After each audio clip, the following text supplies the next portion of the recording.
రాగానే మన దగ్గర మల్లంపల్లి, మీరు గుట్టలు చూస్తారు, మన మొరం గుట్టలు అన్ని కూడా మల్లంపల్లి ఎర్రమట్టి క్వారీలు, ఆడ దాదాపు 15-20 వేల ఎకరాలు, అంత 5-6 ఊర్లు 10 ఊర్లు ఉన్నాయి. ఆ భూములను పట్టాలు చేస్తూ ఫస్ట్ చంద్రబాబు నాయుడు గారు ఒక జీవో ఇచ్చిండు రైతులకు, మళ్ళా రాజశేఖర రెడ్డి గారు వచ్చి ఒక జీవో ఇచ్చిండు, 2 ముఖ్యమంత్రులు వచ్చారు అక్కడ. తర్వాత గవర్నమెంట్, కేసీఆర్ గవర్నమెంట్ లో ఎప్పుడో ఆయన కలెక్టర్, మన నిజాం కాలంలో ఉమర్ ఖాన్ వాళ్ళ తండ్రో ఆయన ఎవరు, ఆ గుట్టలన్నీ అప్పుడు ఆయన పట్టా చేసుకున్నాడు. ఇప్పుడు అందరం, మేము కూడా అప్పుడు లోపల తిరిగినప్పుడు పట్టాలు ఇచ్చినాం, అంటే భూములు అడిగి ఉండే జనరల్గా పట్టా చేసుకున్నారు. అందరు ఎక్కడో కొట్టుకొని ఊర్లు కట్టుకున్నారు, తండాలు వచ్చినాయి, ఊర్లు కట్టుకున్నారు. ఇప్పుడు మొన్న ఏం వెళ్ళింది, అది ఉమర్ ఖాన్ పట్టా అని వెళ్ళింది. అంటే పాపము వాళ్లకు ఇప్పుడు ఆ కోర్టు పోతే వీళ్ళ దగ్గర కాస్త కాలం కూడా లేదు. ఇప్పుడు మన అంతకు ముందు పహాని ఉండేది, కాస్త కాలం ఉండేది. మీకు ఈ రోజు కాస్త కాలం లేకపోయేసరికి ఈ భూమి ఎవరిది అని చెప్పడానికి నీ దగ్గర ఆధారం పట్టా లేదు. పట్టా లేకుండా కనీసం కాస్త కాలం అని ఉండేది, కాస్త కాలం కూడా తీసేసారు. ఎంత ఘోరం అంటే ఇది ఎవరు దున్నుతున్నారు అనే పేరు కూడా లేకపోయేసరికి పట్టా లేని వాళ్ళు అందరి బతుకు బస్టాండ్ మీద అయినట్టుగా ఈ రోజు అట్లా ఆగమైపోయింది. ఇప్పటికి కూడా రామచంద్రపురం, మల్లంపల్లి ఏరియాలో 34 వేల నుంచి దున్నుతారు రైతులు, కానీ పట్టా లేదు వాళ్ళకు. కనీసం వాళ్ళు పోయి ఉమర్ ఖాన్ ఫ్యామిలీ మునిమనమలు పోయి కోర్టులో కేసేసారు. వేస్తే వీళ్ళు మాది అని నిరూపించుకుందామంటే ఆడ పట్టా లేదు, లేకుంటే కనీసం కాస్త కాలం కూడా లేదు. అంతకుముందు మనం కొంతమంది ఈ మధ్య కాలంలో నాకు ఫోన్ చేసి అంటా ఉన్నారు, కనీసం రకమన్న కట్టిస్తే మాది మాకు గుర్తింపు పుట్టదేమో, రకాలన్న కట్టించుకోండి అని.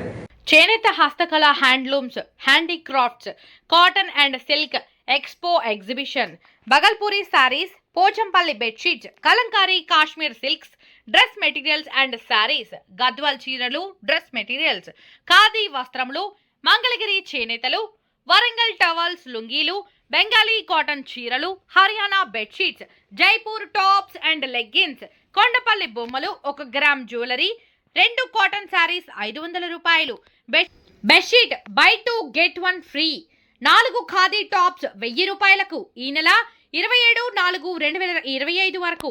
స్థలం శ్రీనివాస కళ్యాణ మండపం, రిలయన్స్ మార్ట్ పక్కన, బాన్సువాడ. హస్తకళలను ఆదరిద్దాం, చేనేతలను ప్రోత్సహిద్దాం. ఎంట్రీ మరియు పార్కింగ్ ఫ్రీ. అడిషనల్ కలెక్టర్ దగ్గర కాకుంటే కలెక్టర్ దగ్గర పోవచ్చు, కలెక్టర్ దగ్గర పోకుంటే మరి సిసిఎల్ దగ్గర పోవచ్చు, సిసిఎల్ దగ్గర నుంచి కోర్టు కూడా పోయే అధికారం, ఇన్ని స్టెప్పుల అధికారం ఈ రోజు భూభారతి ఇచ్చేది. కానీ గతంలో చూస్తే నీ భూమి ఎందుకు మారిపోయింది, పేరు ఎందుకు వేరే వాళ్ళది వచ్చిందని ఒక ఎంఆర్ఓ దగ్గర పోతే నాకేం తెలియదు అంటాడు, ఆర్టీఓ దగ్గర పోతే నాకేం తెలియదు అంటాడు, కలెక్టర్ దగ్గర పోతే నేనేం చేయలేదు అంటాడు. ఇది ఎందుకంటే రాత్రి కూడా కొంతమంది భూముల పేర్లు మారుతున్నాయి, మరి కోర్టు ఆర్డర్లు తెచ్చుకుంటున్నారు, వేరే ఇట్లా చాలా మంది ఇబ్బంది పడతా ఉన్నటువంటి పరిస్థితి దృష్టిలో పెట్టుకొని ఈ రోజు ఈ యొక్క చట్టాన్ని తీసుకురావడం జరిగింది. మరి ముఖ్యమంత్రి గారు కానీ అదే విధంగా మన పొంగులేటి శ్రీనివాసరెడ్డి గారికి కూడా మరి మనలాగా ఉండేటువంటి ప్రాంతాల రైతుల సమస్యలు, ముఖ్యంగా పొంగులేటి గారికి కానీ తుమ్మల నాగేశ్వరరావు గారికి కానీ వాళ్లకు ఈ మన ట్రైబల్ ఏరియాలో ఉండేటువంటి రైతుల సమస్యలు కూడా తెలుసు కాబట్టి వారు కూడా ఎవరికి అన్యాయం చేయకుండా మరి స్పందించాలనే ఉద్దేశంతో కూడా వాళ్ళు కూడా ఒక సానుభూతితో ఆలోచనలనే ఉండడం జరిగింది. అందుకోసం ఇవాళ వాస్తవానికి ములుగు నియోజకవర్గంలో కూడా అనేక మంది రైతుల భూములు మరి కొంతమంది ఆశ్రమంలో ఎక్కించుకున్నటువంటి పరిస్థితి. మొన్న మేము భూభారతి పెట్టినప్పుడు సదస్సు మన ములుగు మన నియోజకవర్గంలో వెంకటాపురం సెలక్షన్ చేసింది. అక్కడ ఒక రైతు వచ్చి అంతకుముందు పట్టా ఉంది వైఎస్ఆర్ గారి గవర్నమెంట్ లో, అప్పుడు నేను assign committee MLA, assign committee కూడా ఈ 10 ఏళ్ల నుంచి లేవు. అంతకుముందు ఎమ్మెల్యేలు అసైన్ కమిటీ మెంబర్లు ఉండేది. ఎవరికైనా పేదలకు భూములు పంచాలన్నా, ఇళ్ల జాగాలు ఇవ్వాలన్నా, మీరు ఒక ప్రతిపక్ష నాయకుడు అటు సిపిఎం వాళ్ళు ఉండేది, ఇటు కాంగ్రెస్ లేదా అప్పుడు తెలుగుదేశం, ఇట్లా లీడర్లు కొంతమంది ఉండే మరి వచ్చి ఆ మండలంలో పేదోళ్ళు వీళ్ళకి ఇల్లు లేదు, వీళ్ళకి ఇల్లు జాగాలు ఇవ్వాలి, ఇక్కడ 10 ఎకరాల భూమిది ఇలా పంచాలి అంటే అట్లా మనము, నేను అప్పుడు తెలుగుదేశం పార్టీ ఎమ్మెల్యే ఉండిగా కూడా మరి ఆ రోజు కాంగ్రెస్ గవర్నమెంట్ లో 7 విడతలుగా అసైన్ భూములు పంచడం జరిగినప్పుడు నేను కూడా చాలా మందికి భూములు పంచాను. ఈ 10 ఏళ్లలో మళ్ళీ ఎవరికి భూములు పంచలేము మనం, ఎందుకంటే ఎవరికి ఏ భూమి ఎవరికి పోతుందో తెలియదు. అయితే అప్పుడు ఇచ్చిన పట్టా మళ్ళా టిఆర్ఎస్ గవర్నమెంట్ లో మళ్ళీ కొన్ని రోజులు సేమ్ పట్ట ఆయన ఎక్కించారు. ఒక ఆయన ఎక్కటప్పుడు ఎక్కించినాక మళ్ళీ ఒక 4 నెలలకు ఆయన పేరు తీసేసారు. అంతకుముందు మాకు నేను ఎమ్మెల్యే ఉన్నప్పుడు 2009 నుంచి 14 తెలంగాణ రాకముందు అప్పుడు ఇచ్చిన పట్టా ఉంది. తర్వాత తెలంగాణ వచ్చిన తర్వాత ఇచ్చినాక పట్టా కూడా ఉంది. ఒక 5-6 నెలలలో చూస్తే ఆయన మోక మీదనే ఉన్నాడు కానీ ఆయన పట్టా రద్దయింది. పోయి అడిగితే నీకు లేదా ఈ భూమి నీది కాదు, నువ్వు ఇక్కడ ఉండకూడదు అని ఆయనను ఇబ్బంది పెట్టారు. కానీ 2 సార్లు ఆయనకు పట్టా వచ్చింది. మోక మీద కూడా ఆయనే ఉన్నాడు. తర్వాత మధ్యలో చూస్తే ఆన్లైన్ లో ఆయన పేరు తీసేసారు, పట్టా క్యాన్సిల్ చేశారు. ఎట్లా అంటే ఏం లేదు, ఇప్పటికి కూడా ఆయన మోక మీద ఉన్నాడు కానీ పట్టా మాత్రం వేరే ఆయన పేరు మీద ఎక్కింది. ఇట్లా చాలా జరిగినాయి. అట్లనే ములుగు మండలంలో కాసిద్దపేట దగ్గర రైతు ఆయన పాపం 7 ఎకరాలు దున్నుకుంటా ఉన్నాడు. ఆయన మోక మీద ఉన్నాడు, పంట పండిస్తున్నాడు. ఇంకొక ఆయన పేరు మీద పట్టా చేసుకున్నాడు, ఆయనకు రైతు బంధు పడుతుంది. మేమందరము ఒక ప్రెస్ మీట్ పెట్టినాం, ఆయన రైతు సమన్వయ సమితి సభ్యుడు. ఇట్లా ఒక రైతుది భూమి ఒక ఆయన ఇట్లా అధికార పార్టీ నేత ఇట్లా ఎక్కించుకోవడం న్యాయమేనా అని. ఆయన మళ్ళీ తెల్లారేమి అంచిండు, నేనేం ఎక్కించుకోలే, గవర్నమెంట్ అధికారులు నాకు ఇచ్చిర్రు, నేనేం చేయమంటారు. అరే నేనేం చేయమంటే క్యాన్సల్ చేసుకో అంటే క్యాన్సల్ చేసే అధికారం కలెక్టర్ కు లేదు. ఆయన బలాటంగా స్టేట్మెంట్ లో దొరికిండు మాకు.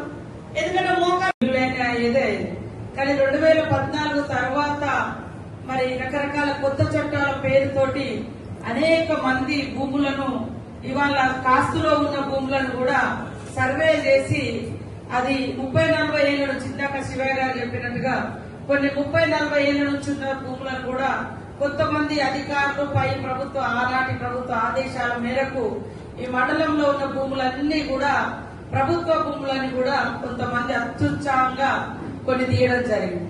ఇక్కడే కాదు ములుగులో కూడా మరి పాపం 3-4 తరాలుగా దున్నుకుంటున్నటువంటి భూములను కూడా ఇది ప్రభుత్వ భూమి, ఇది అసైన్ భూమి అని కూడా చేసి తర్వాత వాళ్లకు నచ్చిన వాళ్ళకు కూడా కొన్ని పట్టాలు చేస్తున్నటువంటి పరిస్థితి ఉంది. ఒరిజినల్ గా మోక మీద ఉన్నటువంటి రైతులు నష్టపోయినటువంటి సందర్భాలని దాన్ని దృష్టిలో పెట్టుకొని ఆ రోజు మనం ఎలక్షన్లప్పుడు మరి ధరణి అనేది పెద్ద ఎత్తున రైతులను దగా చేస్తుంది, అనేకంగా ఇబ్బంది పెడుతుంది. మానసికంగా కూడా ఈ భూమి ఉంటుందా పోతుందా అని మోక మీద చూస్తే నువ్వు ఉంటున్నావు, పేరు ఇంకోవలు తెలుస్తాను. మోక మీద చూస్తే నువ్వు ఉంటున్నావు, పేరు గవర్నమెంట్ అని అసైన్ అని వెళ్తుంది. ఇట్లాంటివన్నీ కూడా గత 7-8 సంవత్సరాలుగా వచ్చింది కానీ గతంలో ఎప్పుడు ఇలాంటి సమస్య ఉత్పన్నం కాలేదు. దాన్ని దృష్టిలో పెట్టుకునే ఈ రోజు భూభారతి అనే చట్టాన్ని తీసుకొచ్చి ఎవరైతే సాగులో ఉన్నారో వాళ్ళకి ఏ రకంగా వచ్చిందో ఆ రకంగా వాళ్లకు భూమి చెందాలనే విధంగా ఈ భూభారతి చట్టం చెబుతుంది. ఇవాళ ఒకవేళ నీకు ఏమన్నా ప్రాబ్లం ఉంటే మండలంలో పోయి ఎంఆర్ఓ దగ్గర చెప్పుకోవచ్చు. ఎంఆర్ఓ పరిష్కరించకుంటే ఆర్టీఓ దగ్గరికి పోవచ్చు. ఆర్టీఓ దగ్గరికి కాకుంటే అడిషనల్ కలెక్టర్ దగ్గరికి పోవచ్చు.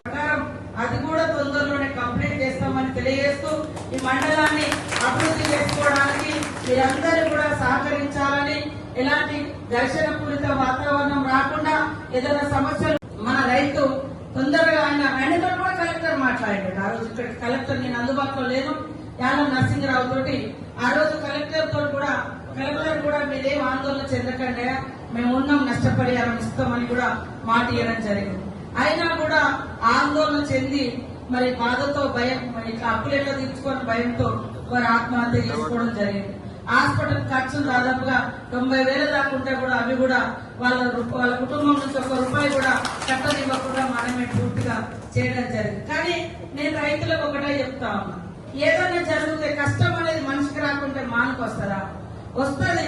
ఇప్పుడు మనం బతికుండి సాధించాలి. ఇప్పుడు మనం చనిపోతే మన పనిని మనం పోతుంది. ఇప్పుడు నా కుటుంబ సభ్యులు ఆడ మనిషి ఎట్లా కట్టగలుగుతుంది, ఆడ మనిషి ఆ కష్టాన్ని ఎట్లా తీర్చగలుగుతుంది? కాబట్టి ఖచ్చితంగా ధైర్యంగా ఉండండి. ఈ ప్రభుత్వము మీకు అన్ని రకాలుగా ఆదుకుంటది.